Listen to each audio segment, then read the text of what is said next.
আপনার এই উল্টোপাল্টা কথার কারণে আপনার মাহফিলের স্টেজে আপনার শ্রোতারা আপনার উপর জুতা নিয়ে আক্রমণ করেছে।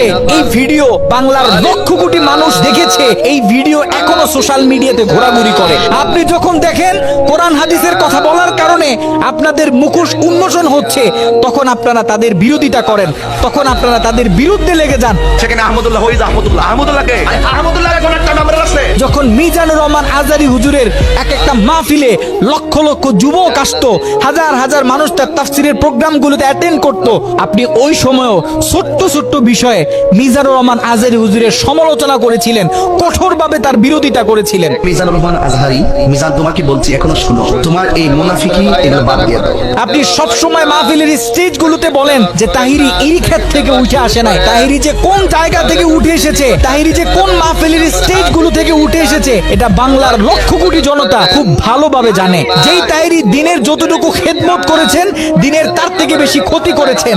কারণ আপনার গাওয়া গানগুলি আজও যুব সমাজ তাদের পিকনিক গুলোতে বাজায়, তাদের কনসার্ট গুলোতে বাজায়, হিন্দু বাড়িতে আজও আপনার গাওয়া গানগুলো বাজায়, মুসলিম বাড়ির বিয়ের অনুষ্ঠানগুলোতে আপনার গানগুলো বাজায়।